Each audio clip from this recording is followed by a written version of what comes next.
All right, everybody, welcome to the Atlanta.net Users Group 2021 COVID edition. As has been the case for the last several meetings, I don't really have a whole lot in terms of community information to share, other than we do have our speaker for next month already lined up. So we'll get that posted here shortly. Just waiting for some details on the talk.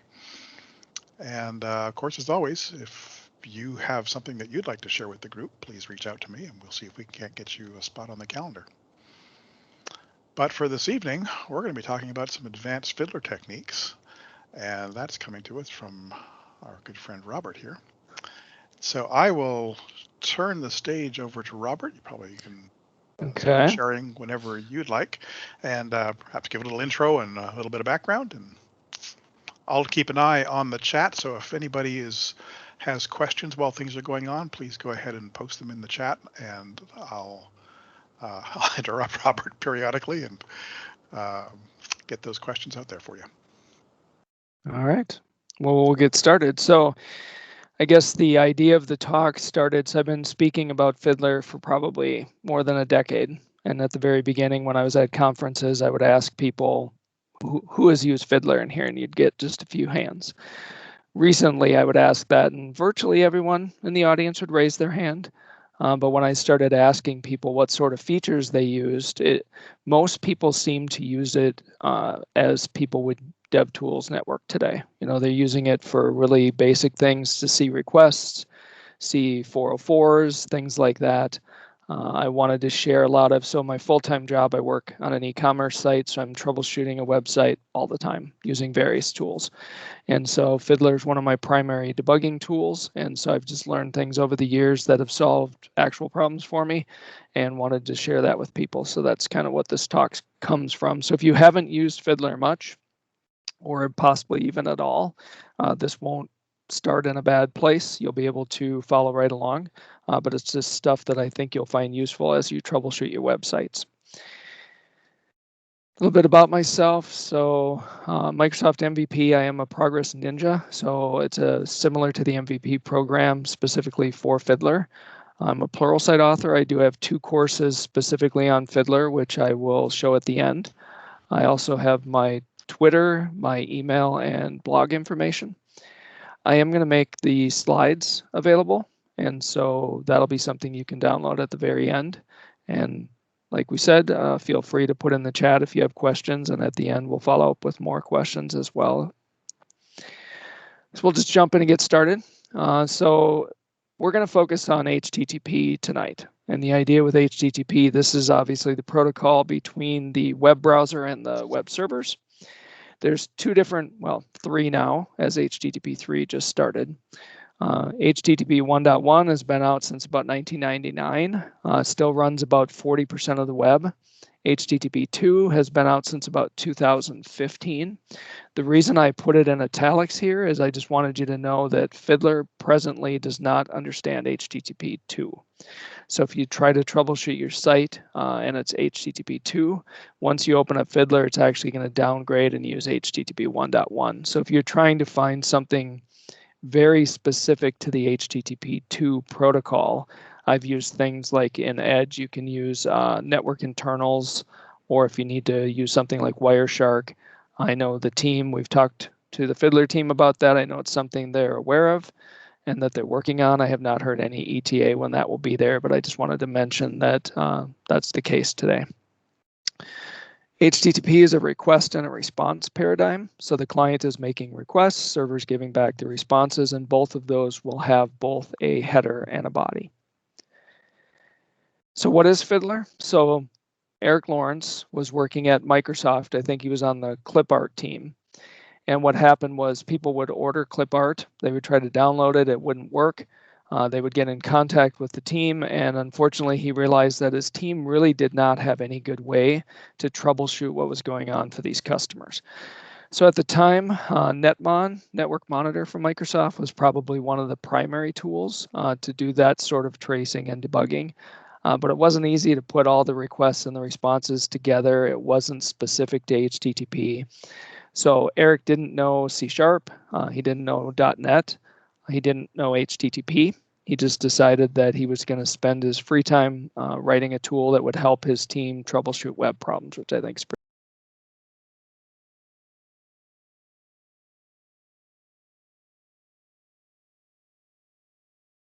They do have upgrade versions that are available, but the free version you've used before is still available. There's two options now. The most recent is Fiddler Everywhere. I'm going to show that at the very end. It's cross-platform, so it runs on Mac and Linux and Windows. I'm also going to talk about Fiddler Classic for the bulk of this talk. Fiddler Everywhere, they're working on getting this to be expanded and have more features and functionality, but it presently does not have all of the techniques that we're going to talk about today. So the vast majority of what I'm going to show today is still in Fiddler Classic. It's important that you learn those techniques. If you're not using the advanced techniques that we talk about here, Fiddler Everywhere is probably where you want to start. And then Fiddler Everywhere has been gaining features with each release, and their goal is to get feature parity. So these things should all eventually be in Fiddler Everywhere. So let's start with how does Fiddler work? So it's very important. I see some misunderstandings occasionally about why Fiddler isn't tracking traffic. So I want to explain how it actually functions. So Fiddler is what's called a proxy. And so when I start up Fiddler, I'm going to show you again Fiddler Classic on Windows. Fiddler will tell Windows anybody who wants to do HTTP or HTTPS, I will be a proxy for you. So basically an intermediary. You'll send traffic to me and Fiddler will then pass it on to the actual site. So let's take a look at what that would look like in browsers. So I'm running the latest Edge, which is an awesome browser if you haven't used it. I'm going to go into System. I'm going to go into the proxy settings. And right now you can see I don't have any proxy set up. So I'm just on my home network. I'm not going through anything, so there is no proxy server. Once I start up Fiddler, Fiddler is going to tell Windows that it is running on port 8888 by default. And so that registers with Windows. All the modern browsers know how to pick up those settings automatically. So if I go back in here and look at the proxy settings, you'll see it's been adjusted. So now it says use a proxy server. If you've ever seen the t-shirt, there's no place like 127.0.0.1. There's no place like home, right? This is for IP. This points at my own machine. So effectively what Fiddler said is I'm running on port 8888. And if you have any HTTP, or if I go to the right here a little, if you have HTTPS traffic, it's telling the browser to route that traffic to that IP and that port, so Fiddler can be in between and watch the traffic between the browser and the server. So that's how it functions. The reason that that's important is I'll have people that will be trying to troubleshoot things, and I'll show some examples later, but they just are opening something that they believe is using HTTP or HTTPS, and they don't see any of the traffic in Fiddler. So like I said, modern browsers just pick up the proxy settings. You may have to configure it in older devices or older browsers, or potentially other places where you're making HTTP calls that you want to route through Fiddler. But that's the basic of how it works. The terminology, I don't really love this term, but Eric chose to call it a web session. So I'm an ASP.NET developer. So when I think of a web session, I think of a whole series of requests and responses. In all the documentation and things around Fiddler, a web session is just a single request and a response. And there's a lot of things that we can do when we start looking at an individual request and response. So I'm going to go back and forth between some useful things that you would want to do here. So let me make sure I've got Fiddler. Just going to clear that stuff out. So I've got locally here just a fictional travel website. I'm going to hit Control F5 just to make sure that it forces requests again. And let's go look at what Fiddler looks like. So I'm going to assume that a lot of you or most of you actually use Fiddler, but in case you don't, this is what you would see. So this is the initial request for the actual HTML page. So I can see the list of web sessions on the left here. And then I can go over to the right and look at individual inspectors. So I'm going to look at, I typically look at the raw request. So here is a request to my local host, port 86 using HTTP 1.1. Down here, I can see that I'm using compression, which is good for performance, and I can see the actual HTML that came back. So again, there's a lot of things I can do with an individual session. So I'm going to right-click and look at some of the things that we can do. So one of them is I can actually mark specific requests. So let's say I look at jQuery here. I may want to say this isn't the right version for whatever reason. I'm often working with operations people. I'm often working with third parties. I'm often working with other developers. And they, over the years, have all gotten very good at being able to read Fiddler traces. Just like the popularity is picked up with all of the developers, it seems that most everyone I work with has seen Fiddler before. So I can just right-click here and say I want to mark this maybe in orange, so that when I send this request, someone can immediately see that, okay, this is the thing I'm talking about. And then I can actually right-click and put a comment on it like, this is the wrong version. And it will actually get embedded inside my trace. So if I look over on the right, when the person looks at this, they can go double-click and see what those actual comments were. There's a whole lot of other things that I can do here. I can save off this file. So let's say I'm looking for a particular file, maybe the logo for a website. I can just actually say save response body, and it will actually save off that particular JS file. So that's kind of handy. I can also come in here and do removal. So if I don't want to see it in this list, I can remove it. I'm going to talk about filters later, but I can filter some simple things here. Like, let's say I don't want to see any of the requests for the JavaScript folder. If I click that, you'll see that it disappears. And then down below, I can see a list of things that I've actually filtered. A little tricky. If I want to take that filter off here, I can just right-click and make that disappear. But again, there's a whole host of other things that I can do here. If I want to reissue requests, etc. I can also go, if I want to see very specific timing details, I can actually go look at the properties. So those are some of the things I'll use the sessions for. I often want to search for things. So on an actual large website, so I run an e-commerce site, I've got lots of requests here. I get third-party content occasionally, so sometimes I'll notice something like this, right? I'll be reviewing my own website or someone else's site, and I'll notice this font file being included, but let's say I don't know why that was being requested, right? I don't remember requesting that, and I'm not sure why I'm seeing it in this trace. So one thing I can do is I can say edit, find sessions, and I can just type, I want to look for halflings and start a search. So you can see it found the actual file because it matched on the URL, but for some reason it didn't point out which file actually drove that request. So one of the things it took me quite a while to realize, like I said, I use compression on all of my content for performance. So I actually have to pick this decode compressed content. So now when I do that search again, all the files up above that we're using HTTP compression like gzip or Brotli or Deflate, it's going to decompress them so that it can do a search. So if I do a find session again, you'll see now it does what I would expect. I can see that that file was being pulled in because of bootstrap min.css.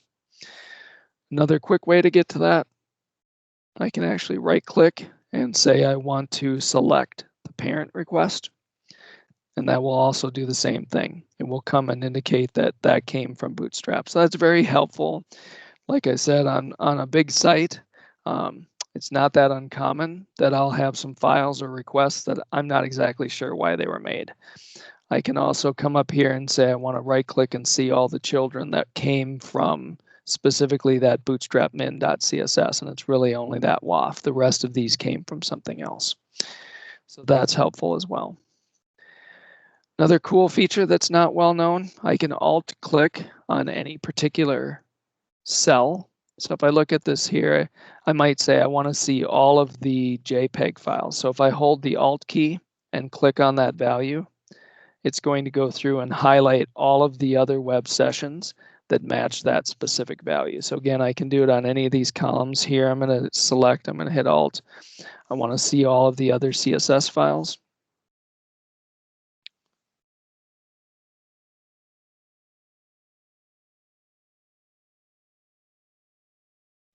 what it's doing right now, but so again, any of those particular fields that I want to track all the things that have the same value, that's a handy feature. Okay, another cool thing, decrypting HTTPS. So if you don't, your website today should absolutely be using HTTPS for the entire site. I've been doing web development for a really long time. Originally, our site only used HTTPS on the login portion to protect credentials, or we used it obviously in our checkout process with credit cards.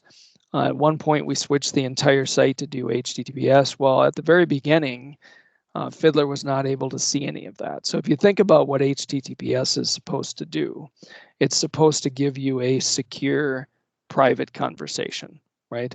So I want my browser and my server to be able to communicate without someone in the middle being able to see anything. So when I tell you that Fiddler's going to be able to decrypt HTTPS, that's cool because we want it to be able to troubleshoot, but that's also quite disturbing, right? I'm basically saying that I told you there's this protocol that makes sure people in between can't see stuff, and now I'm telling you that you can make Fiddler see stuff. So we'll talk about how that actually functions and why that works. So again, Fiddler can be a person in the middle. It's off by default. So I'll show you how you will enable this feature. So let me hide these and I will go back and I'm going to go to Bing, which is using HTTPS. By default, if I were to go into Fiddler, you'll see this. You'll see a connect to Bing on port 443, but you don't see all the actual traffic. And Fiddler will actually tell me HTTP decryption is not enabled right now in Fiddler. And I can click right here if I want to configure it. So this is doing what you would expect. The site uses HTTPS, so I can't see any of the traffic between the browser and the server. I can see some of the things in the headers. So I can see some of the cipher suites used and some of the other things during the initial connection, but I won't actually see any of the traffic, which is what we want.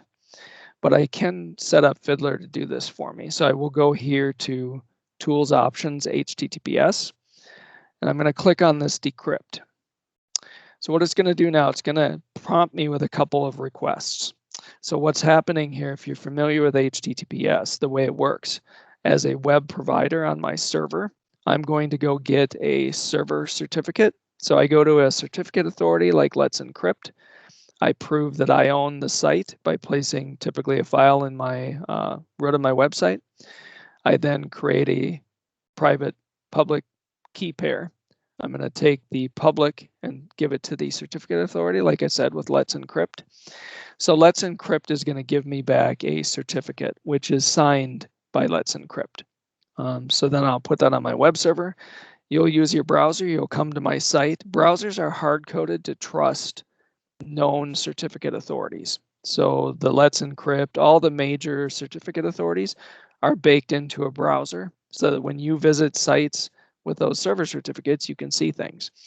So what Fiddler is going to do as a way to get in between as a proxy again and intercept this traffic, Fiddler is going to try to act like it is a certificate authority. So what it's asking me now, it's going to do a number of prompts. It's saying, Fiddler's going to create a unique root certificate. Do I trust it? I'm going to say yes. This is only on my own machine. It tells me again, are you sure that you want to do this? You know what you're doing? Do you want to install it? Yes. One more time, please confirm you want to do this. Yes. So now what it's done is it is a certificate authority, and it has now got the ability to create certificates on the fly. And I've told my browser to trust it. So if I go back here, I may have to close Fiddler. We'll see if it picks it up right away. Helps if I hit OK first. So let me go back. I hit Control F5. We'll see if that comes back or not. Okay, I'm going to close that again. And I'm going to start up Fiddler. So when I go back and hit Bang, I will do Control F5. We'll go back into Fiddler. And now you see what you'd expect, right, from a troubleshooting standpoint. Here's the request for the HTML page. They also use compression. So I'm going to take that off, and I can see down here some minified HTML that came back for that request. and all of the images and everything else. So now I'm able to decrypt. So again, all that Fiddler's doing is it says, I'm a proxy, and I automatically sit between your browser and your server. It's going to create certificates. So when I went to Bing, it created what looked like a server certificate for Bing. Because I trusted Fiddler's root certificate, my browser said this is okay. I know that this must actually be Bing. So it encrypted the traffic to Fiddler. Fiddler then can use the private key and decrypt it. Then Fiddler goes out to actual Bing, gets its real certificate, and encrypts it over the wire. So it's safe the entire distance. But because it created that false certificate, it was able to do that decrypt. So if I were to come back in here, you can actually look at your certificate manager. And if I were to go under personal certificates, you can see Bing, and you can see it was issued by that Fiddler root certificate. So this was not the actual Bing certificate. This was created on the fly by Fiddler, and they're telling you right here. And again, it's not opening up anything other than what I expected. This is only on my machine, and it impersonated all of these servers I was trying to connect to and created certificates so it could do its decryption. So it didn't use any backdoor. It didn't break anything with HTTPS. It just made it where it was able to decrypt and see everything, if that makes sense. So that's really cool. If you're using HTTPS everywhere on your site like you are, this is something we need to be able to do to be able to troubleshoot what's going on with our sites. Next thing we'll look at is filters. So filters are just a quick way to be able to do some basic filtering of requests. So let me go back to the site here. I'm going to go back to our 5. What filters let me do is apply some quick, so I'll click on use filters. I can do some filtering, like let's say I only want to see specific hosts. I could say I only want to show things from, in this case, local hosts. That way, if there's other stuff going on my machine, talking to Google or Microsoft or anything else I don't want to see, I could do some simple filtering there. I can also do adjustments. So not only am I filtering what's in this list, but I can actually modify the request or the responses as well.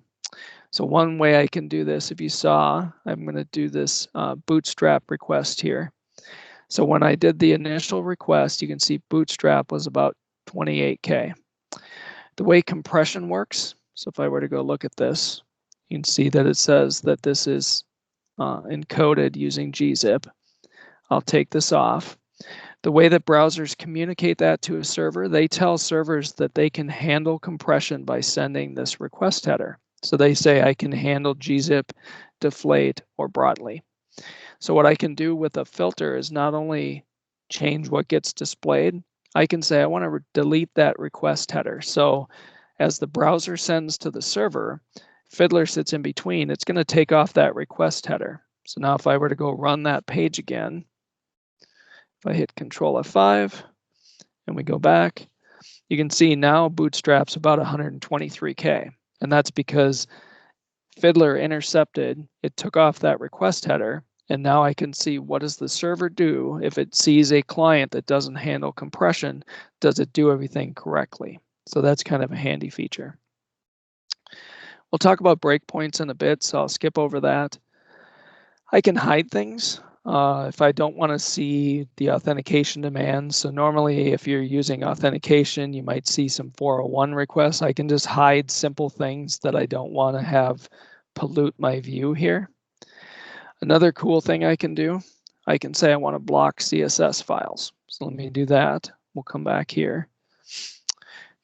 Well, that's what you would expect, right? I've blocked the CSS file, so none of my styles worked. Why would I ever want to do that? Well, if you're doing performance work, lately, there's been a lot of recommendations about doing what's calling inlining your critical CSS. So in other words, from a performance standpoint, a browser will get the HTML, it'll get the full response, it'll start to parse it, it'll see a CSS file, it now has to wait for the CSS file before it starts to paint anything. The idea with critical CSS is I could break up my styles and I could get the styling that got the basic colors here to be okay. I could take those styles and I could embed them directly into my HTML content. So if I did that, what'll happen is that now when the browser gets the response for the HTML, it will actually have the CSS it needs to do the basic paint without having to wait for the other requests. So it makes a big performance improvement to be able to get that up front and not have to wait for an additional request. So by being able to use filters, I can test whether I'm doing my inlining correct. So I'm not doing that on this simple page, but if I thought I had it correct, I could go block the rest of the CSS. And then if I came back here, I should at least see some very basic styling if I did my inline correct. So that would be a good way to use Fiddler to test if I'm doing the stuff correctly or not. We have to do CCPA, as I am sure that a lot of you do, California Privacy Act.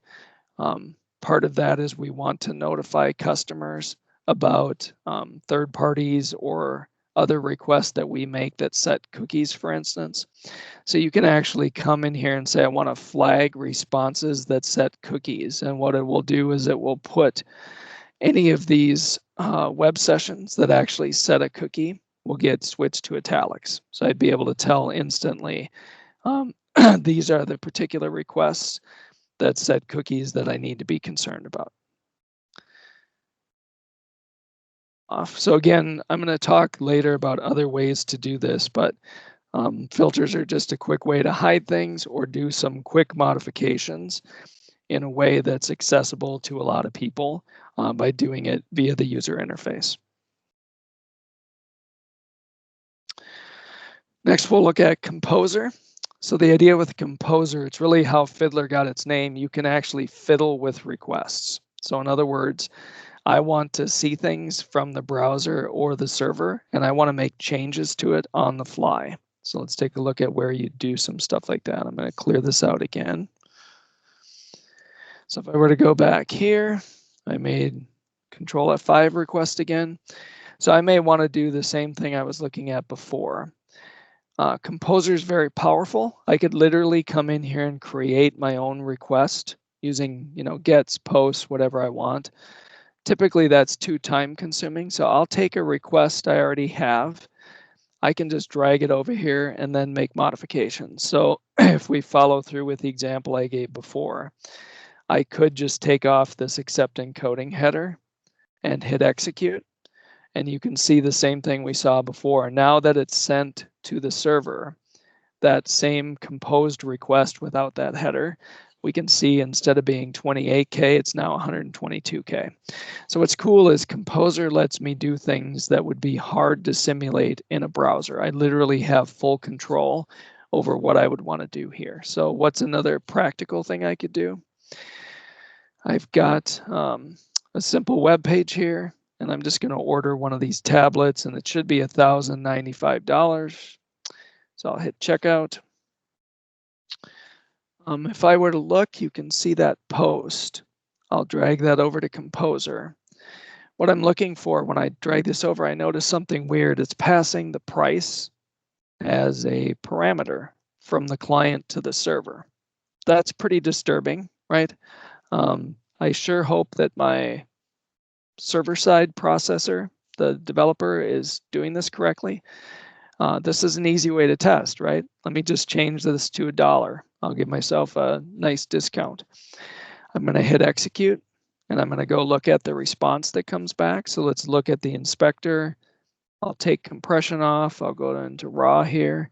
And if I roll down, it says you placed an order here, and it's the cost of $1 each. So again, it lets me do security testing. It lets me validate that maybe the client-side validation and they're not doing server-side validation. I have full control when I'm in Composer to make these requests look like anything I need them to look like. So again, it's a very powerful way for me to do some quick checking of my server-side code in ways that might be difficult to make the browser simulate on its own.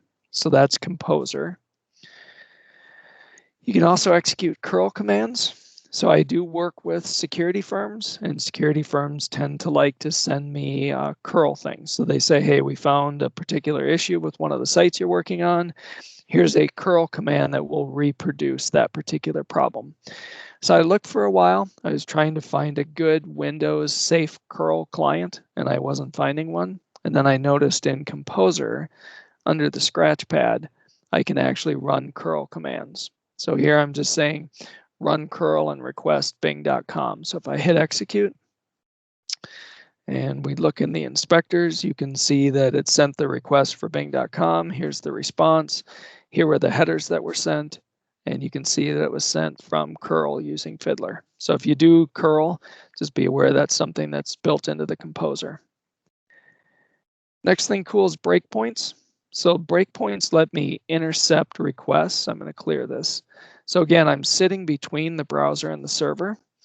I'm going to type BPU, which means breakpoint before, and I'm going to type in this bootstrap min.css. So down here, there's a quick exec area if you like command line sort of things. I can type that in and I'm going to hit enter.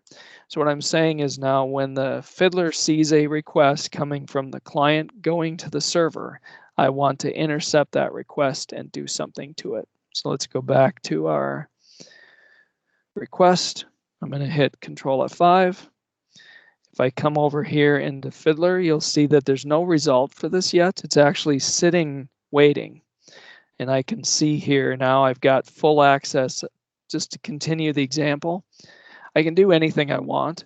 I'm just going to take off that header for compression. And then I say run to completion. So now it went to the actual server and came back. And you can see it's 122K again. So again, I'm sitting in between a random client and a random web server. And I'm able to intercept and make modifications on the fly, either going up, which I just did. I'm going to type BPU and just hit enter. That takes that breakpoint off. I'm going to type BP after, and I'm going to do one on site.css. So let me clear that out.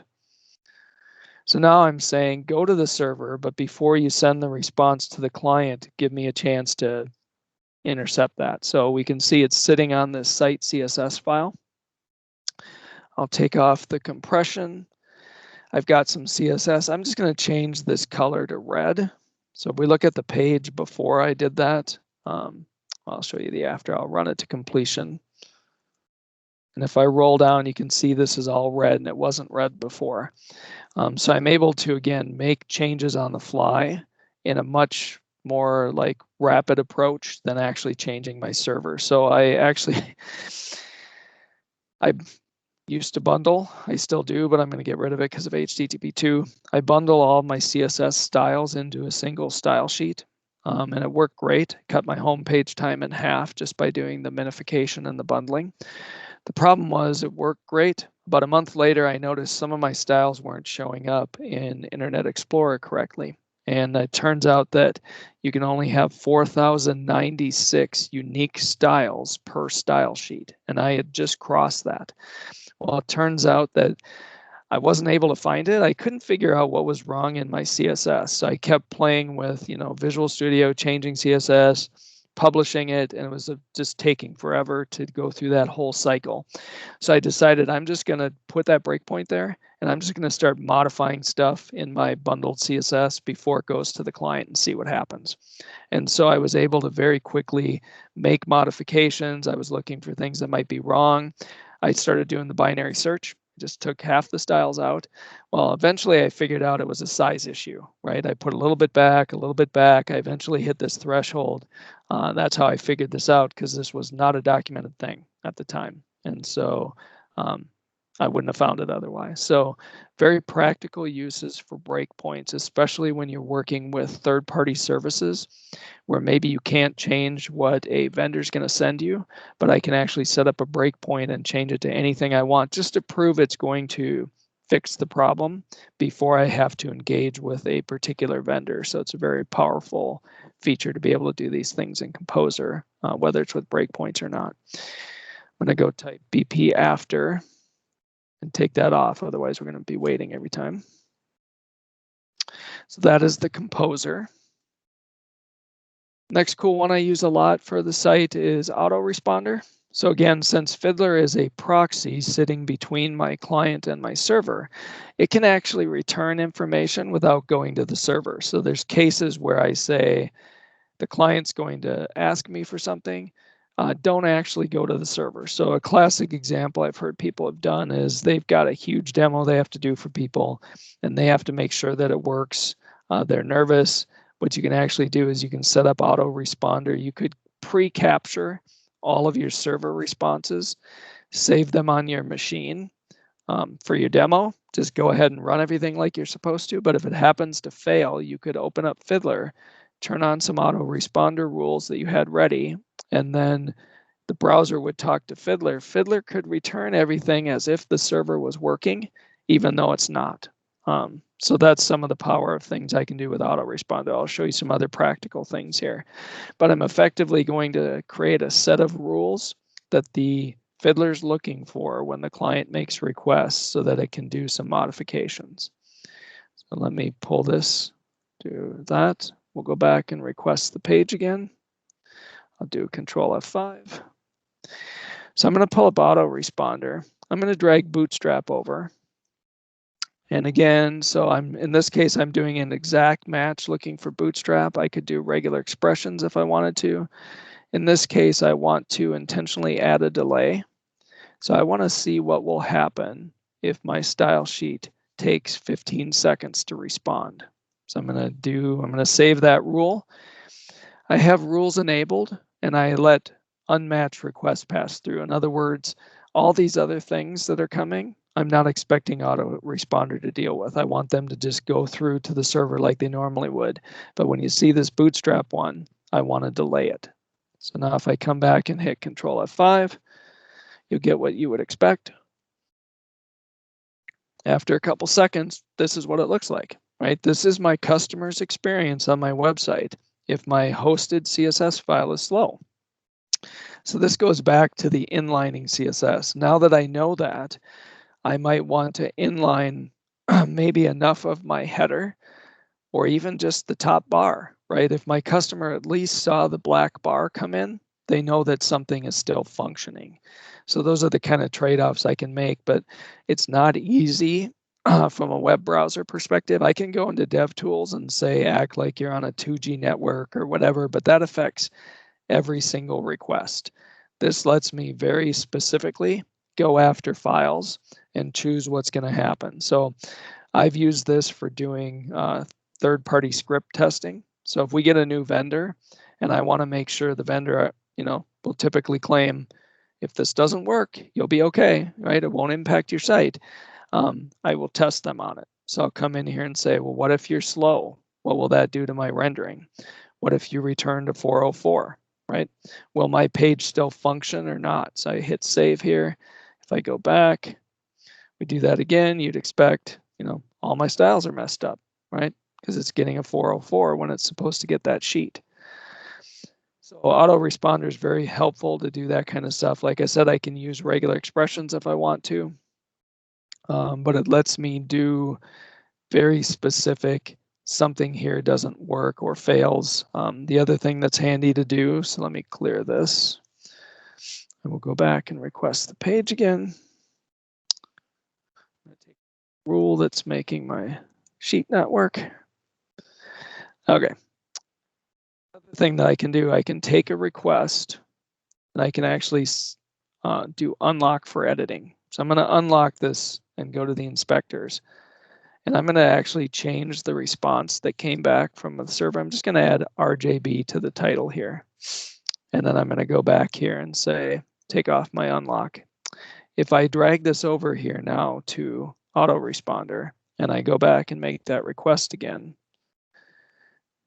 it showed up in my title. So what did I just do? I basically intercepted the request that would have normally come from the browser to the server, and it let me specifically change what the response should be and send it back to the client.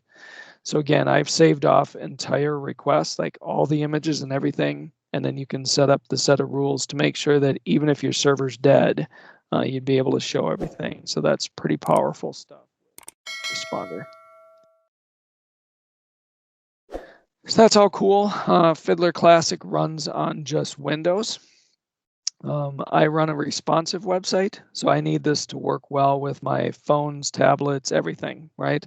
So it's not uncommon that I'll have a specific phone that doesn't work. How am I going to troubleshoot that, right? So what's cool is I can actually go run Fiddler on my Windows machine. I can get the IP address of my Windows machine. I can set up some stuff on it to allow other people to connect. So let me come in here. If you go to Tools Options and you go to Connections, here's the default port. I can say allow remote computers to connect. I'm not going to get into all the firewall stuff. You might have some Windows firewall stuff. It depends on how you're set up. But I'm going to actually go back here and I'm going to pull up my devices. So what I can do is I can go on my iPhone. It's not where you would expect. In my iPhone on wireless, I'm on the same network as my Windows machine. I got the IP address of my laptop. If you go into Wi-Fi on your iPhone and you scroll down, you can see this proxy setting area. So I set it up manually and said, please point to my laptop's IP address, port 8888. And when I did that, what would happen is I can still pull up on my phone my website. You can see I went to that laptop because that happened to be where my web server was.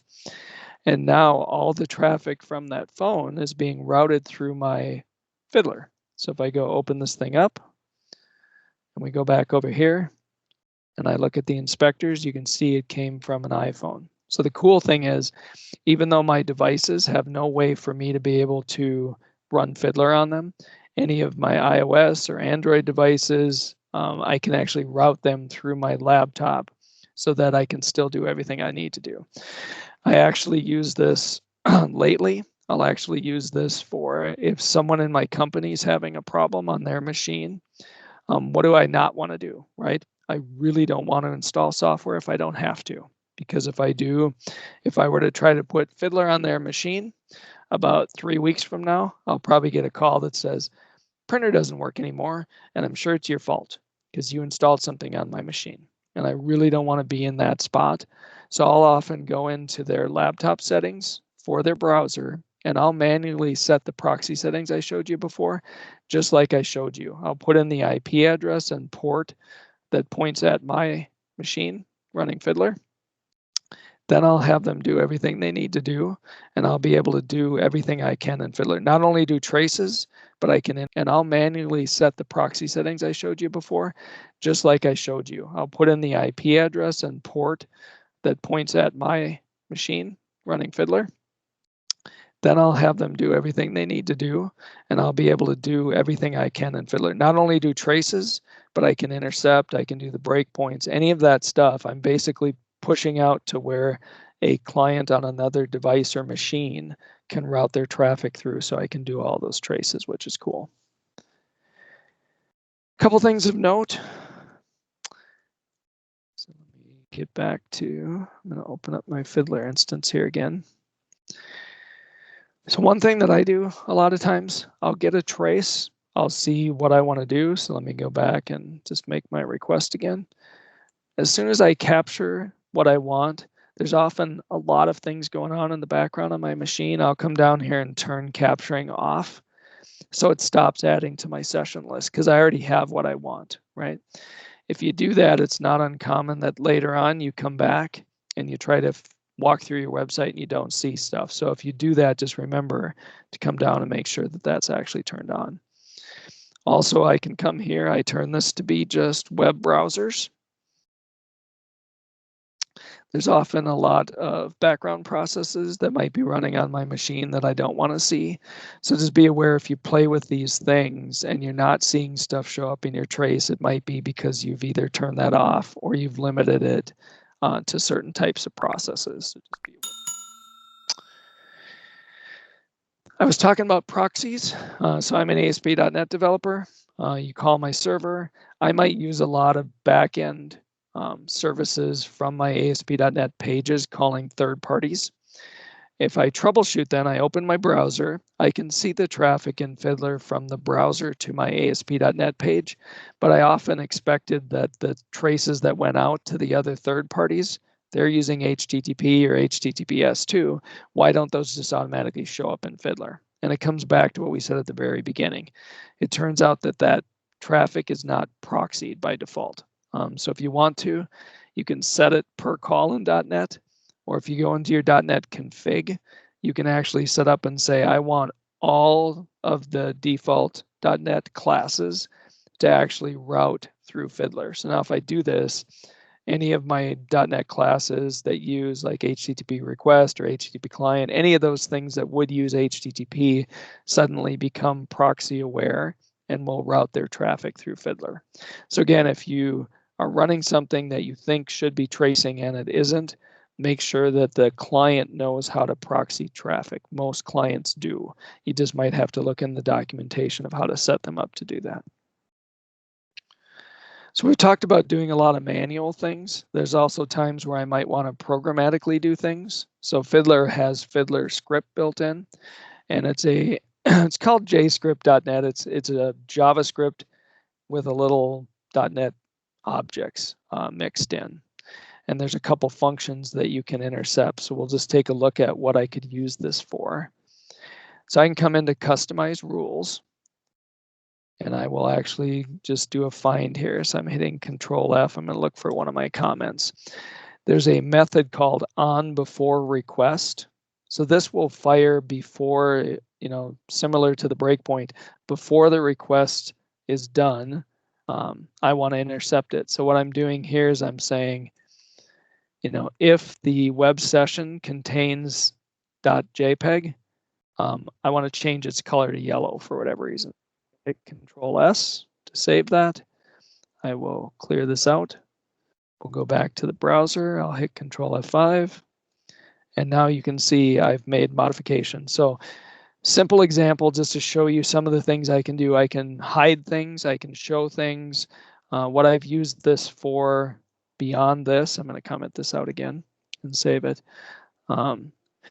I've used this to do single point of failure analysis. So I actually set up script code that said if the host does not contain my primary domain or my CDN domain, I want to block it, either delay it or give it a 404 or a 500. I could write that simple piece of code, and I tested my web page to make sure that every third party that I use on my website, analytics or A/B testing or tracking or whatever, by making them all fail, I could go back now in my browser and run it and make sure that the customer won't know, right? Everything renders fast, it paints fast. It was a quick way to make sure that none of the third parties, as I had them coded, could make me fail. If it turned out that one of them would have blocked rendering, for instance, then I could go in and figure out, should I be deferring them? Should I use async? Should I use defer? Should I, how could I make that request differently, move it lower on the page to make sure that that third party could not impact my site? So it was a very powerful thing to be able to do through customizing like that. The other one I'll show you is I can extend down below here. I'm going to just do this. In this command line area, I can write my own commands. So if I were to go back, let me request this page again, Control F5. I actually wrote one called RH. So if I type RH, I can remove a host. So in this case, it'll be kind of boring because they're all local hosts, but I could type localhost and it cleared them all. So what I like to use that for is it's not built into Fiddler, but using FiddlerScript, I could write that. So anytime I have a long list and there's all these background requests to places I don't care about, I could either go in and filter it, or I could just come here, type RH, and quickly clear that out. And again, that's just a function here that I wrote. There's an exec. So this on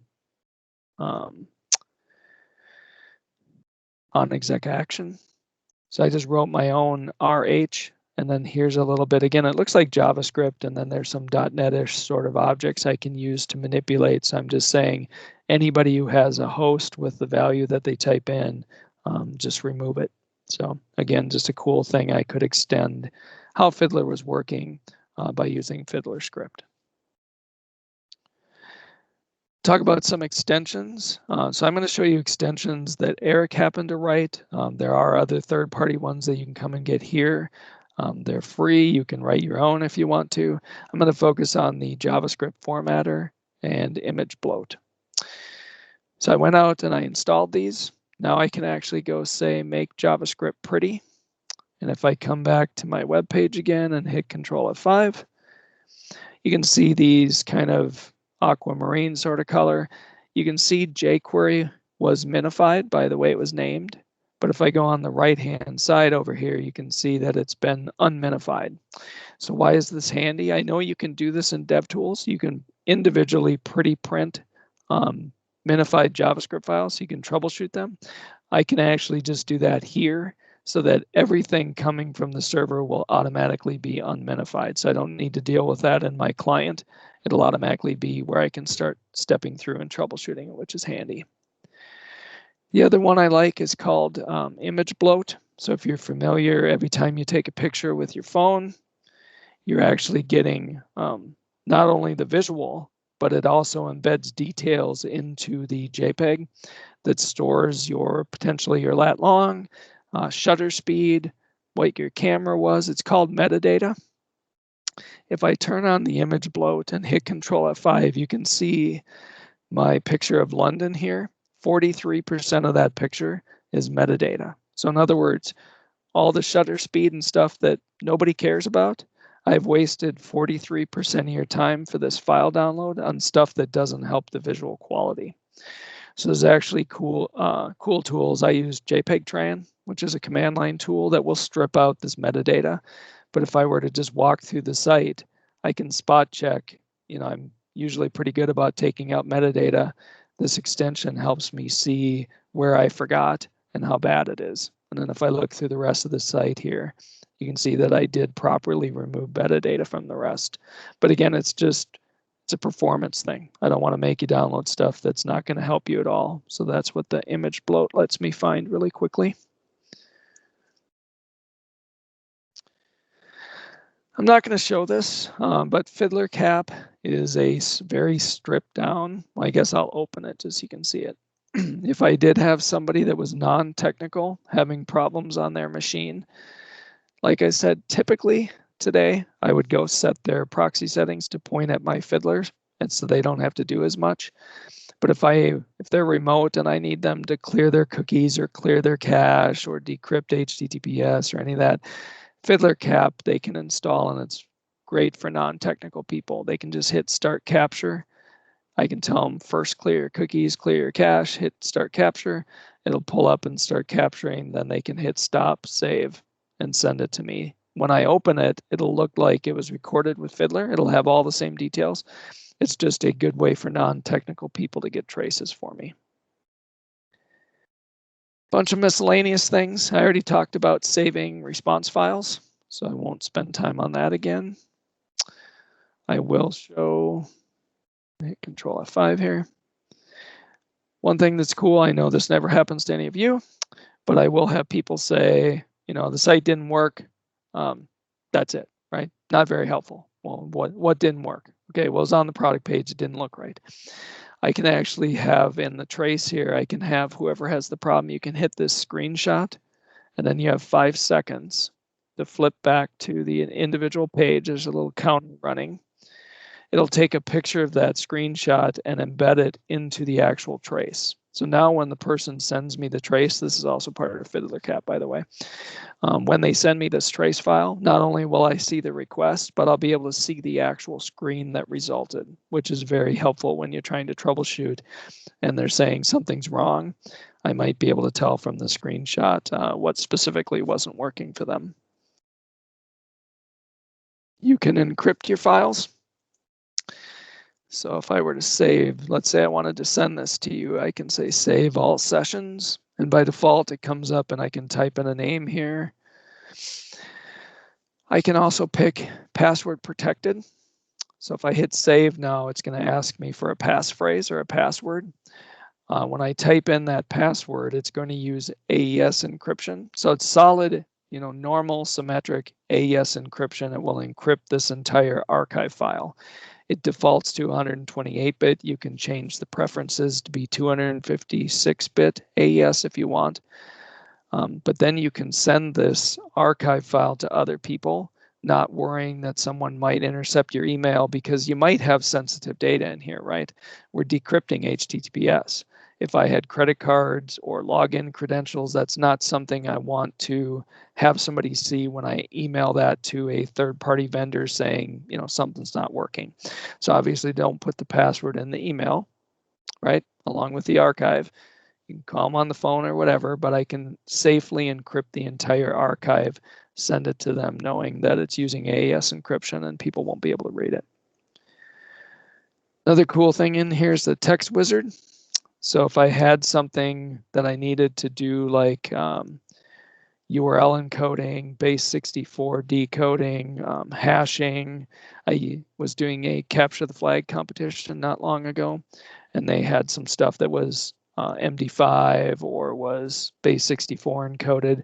It's just a quick way to be able to come in here and do some basic conversions. You can create your own inspectors.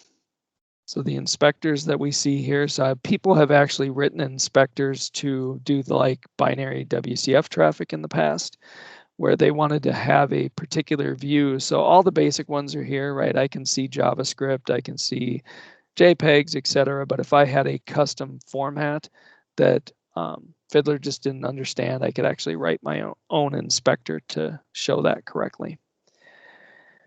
Fiddler Core is kind of cool. They basically took Fiddler and made it headless so that you could embed Fiddler functionality into your own apps. So if you need to do that, you can look into that. You can spoof out the user agent. So if for some reason you need to act like you're a different browser than you are, just be aware that you can do that. We talked about the quick exec area. So I can come down here and do things like greater than 50,000 K. So it marks all the ones that are greater than 50. I could say equals, in this case, 200. It'll be boring, but it'll show all the 200 results. So I could find all the 404s. I can type CLS. That's going to clear the screen. So there's a lot of stuff built in that you can drive if you're a command line sort of person. Be aware that that's available. And you saw that I could extend it earlier. Another one is host remapping. So I'll show you, let me show you the site first. If you've been to example.com, right? I can actually intercept using host remapping, and I can tell it to send that somewhere else. So I'm saying if you see example.com, send it to my local host, port 86. Back, the client still thinks it's on example.com, but this is my other site. So why would you ever do that, right? We actually have third-party libraries on our site that care that you're in production. They don't work when you're in development. So when I try to troubleshoot on my own development machine, the libraries don't work like they're supposed to. So we needed a way to make the browser convinced it was using the www production version of our site, but pointed at my own laptop so I could still use Visual Studio and do all of its debugging. So that's just a cool, if you need to intercept and act like you're something else. You can do that with host remapping.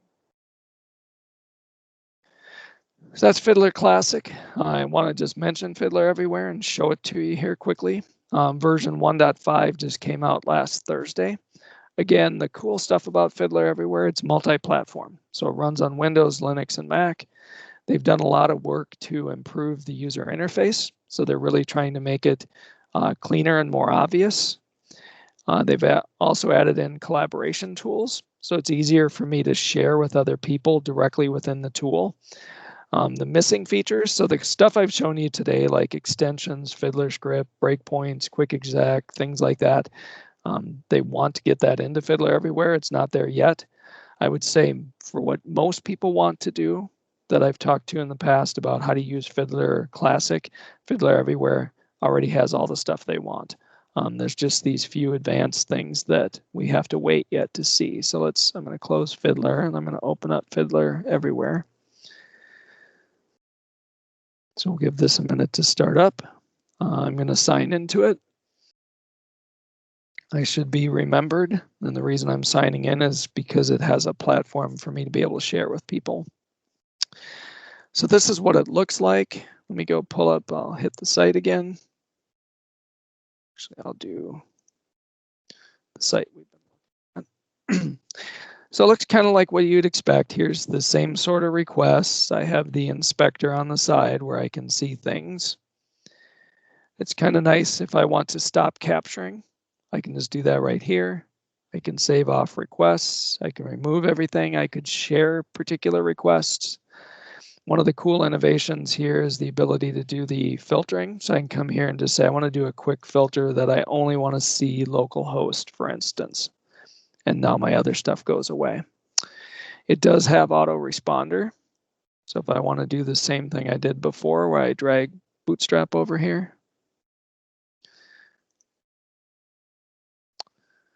I'll do it the other way. I don't know why that's not doing that.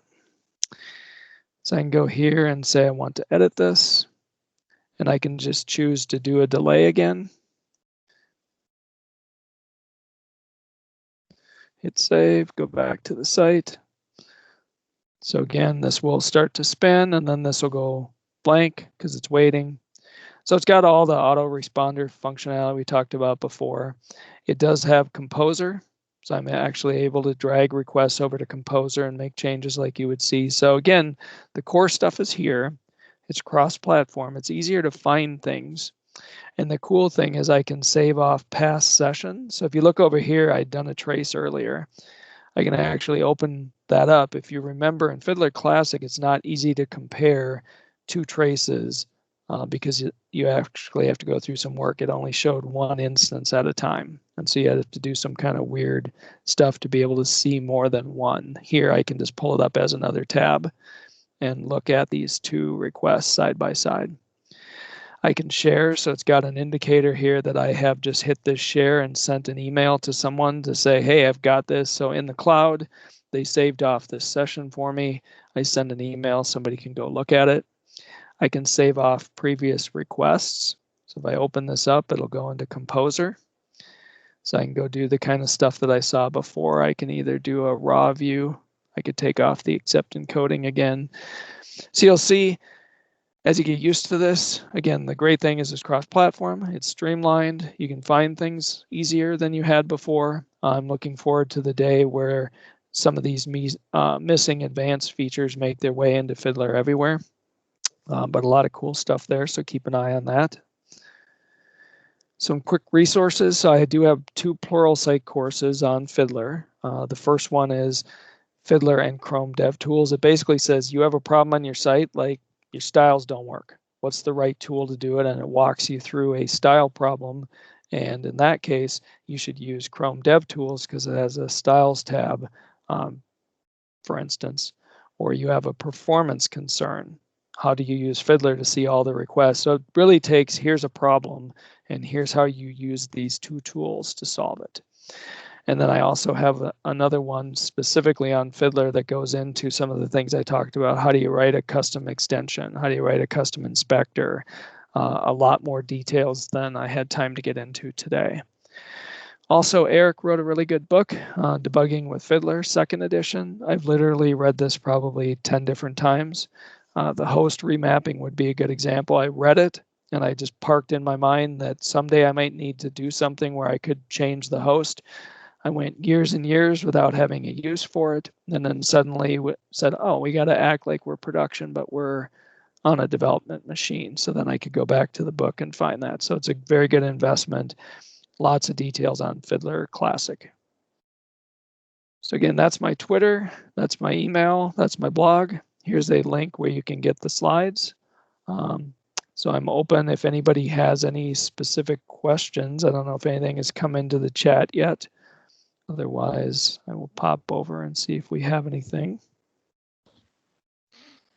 No, a couple of comments, but not much in the way of questions at the moment. Okay, I'll put up that slide again and we can wait a couple minutes and see if anybody has anything they want to ask about.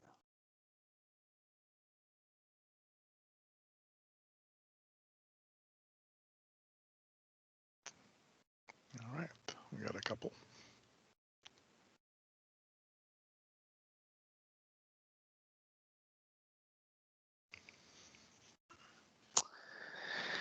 Okay, so what certification would you suggest pursuing to signal you have a solid understanding of Fiddler? So that's a good question. I have not seen any certifications from Progress specifically around Fiddler.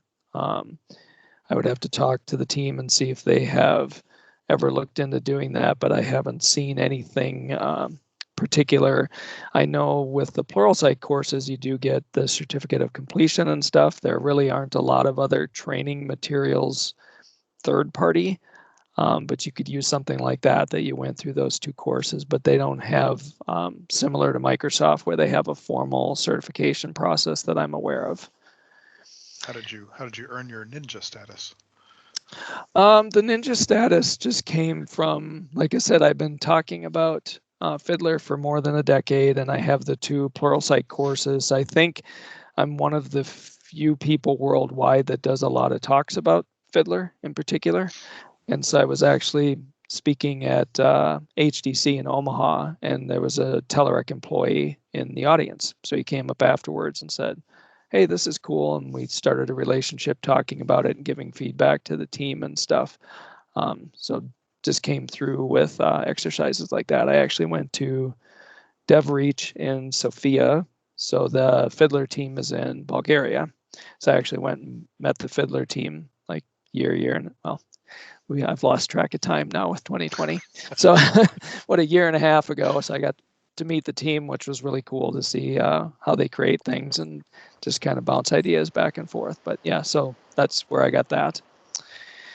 You highlighted how to fiddle phone traffic. Can you grab the phone emulator traffic from Visual Studio like iOS? So I've never tried it with the emulator in Visual Studio. As long as it will proxy traffic, you should be able to do everything that you do before. I have not actually manually tried to proxy Visual Studio sort of traffic, so I'm not sure if the emulator supports that or not. I would kick it open, see if the emulator gets it or not. And if not, if you want to reach out to me, I can see if I can find a way to make Visual Studio proxy that. I actually haven't ever tried to do it before, if that makes sense. And if you're still using the emulator, you should try using Hot Reload now, because that's way faster than using the emulators. Yeah, the Hot Reload is cool. I had a fun couple years ago running my phone through Fiddler proxies allowed me to see app requests. I even found a minor to moderate security flaw in a popular language learning app. I emailed them, never heard anything back. Unfortunately, that's not all that uncommon. But yeah, being able to trace devices was a huge win for us. I mean, as we went to responsive, I think like 5 years ago, from just being a desktop site and then being able to do stuff on phones and tablets. But when we started, we were blind, right? It's like we have no way to troubleshoot these things. We don't know what we're going to do when things don't work until we realized we could proxy through Fiddler and then still do all the stuff that we could do before. So not only see the traffic, but being able to do the modifications and the other breakpoints and all that kind of stuff with devices is a big deal. So that's cool.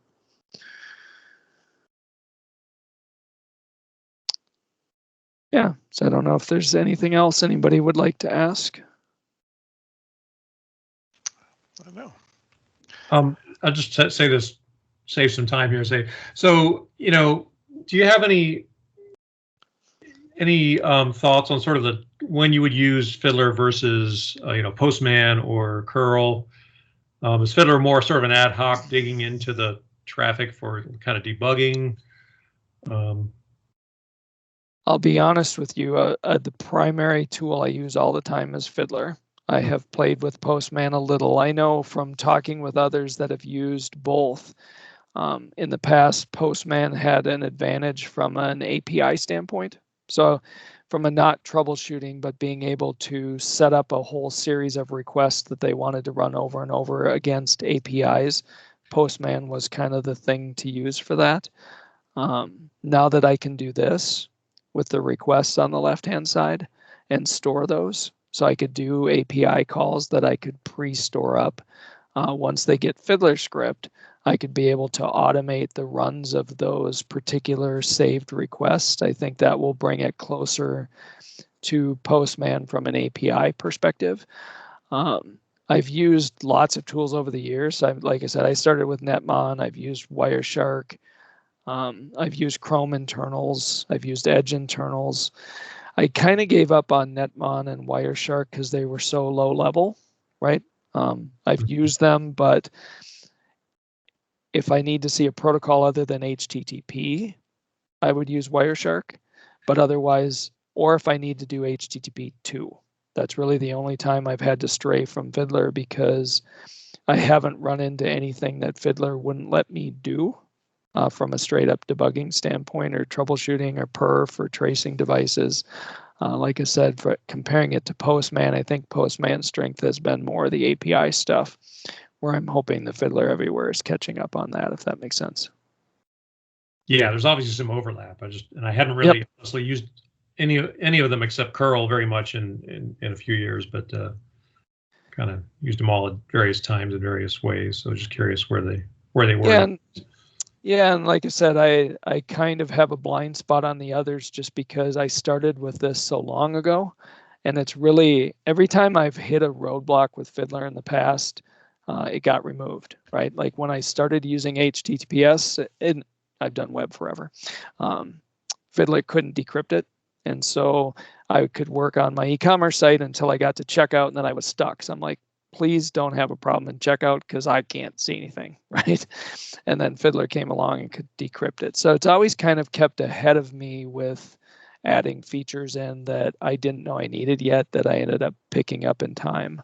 So I just haven't really strayed or looked at a lot of other tools just because I haven't hit dead ends with it, if that makes sense. So I see one other thing in the chat here. Can you change the response of a service your website is calling? Yes, you can. So if I were to do that, we can do it in either one of them. I'll pull up the classic again. So if I understand your question, if I'm calling any third party, and I don't really have one, I'm not calling a third party on this. But again, if I do Control F5, I can just drag this request over to autoresponder. And then I can literally even change, if I were to pick file here, I can type up a file. So typically what I would do, I would save off this. Let me do it this way. I could save off the original response file, right? I'll just put it on my desktop here. Then I could go in and actually modify that file. So I could just go to my desktop, change that file so I can open it and do whatever I want with it. So again, I can just add in. So I'll take this title off, or I'll add a 3 to it or something and do file save. Now I can use autoresponder and say, whatever's in that file, I want you to return that file instead of what the server did. So I can just point to that and hit save. And if all is right in the world here, which apparently it's not for some reason, that should pick up and return that complete response. Let me see what I got wrong here. I think I have 2 rules there, so let me see if that will do it. You saw me do it before where I did it. There it is. You can see RJB3. So literally, so I'm a Pluralsight author. They used to have the top 100 courses. When I did talks as a joke, I saved off the top 100, which unfortunately weren't mine. And I would go modify and say my courses were like first, second. I'd give somebody else third, so it wasn't completely obvious. And then it'd be like 4th and 5th. I'd save it off on disk and then use Fiddler to pull it up so that people hitting it, I'm literally changing what the response is from the server. So you can change anything you want, status codes, full response. You can mock all of that through autoresponder if that helps. So you're saying that your kids really can't trust their search results in your house? Not if I have their proxy configured to Fiddler. No, and that's the, well, okay. Not to use things in evil ways, but you can actually hide Fiddler in your tray. So if you go into options and go to appearance, you can hide Fiddler when it's minimized so that somebody who sat at your device wouldn't know that you're proxying everything through Fiddler. Yeah. Or if you went and changed somebody's proxy settings on their box, you can essentially route all the traffic through your box. So again, don't do things for evil. Right. But yeah. Use your dark powers for good. That's right. Well, all right. Let me get our raffle going. Okay, I'm going to stop sharing here quick, if that's right then. Yeah, go ahead. Stop sharing. And Robert, thank you so much. This was really, you're really welcome. informative. I learned a ton about Fiddler I didn't know about. And Thank you. Thank you very much again. You're welcome.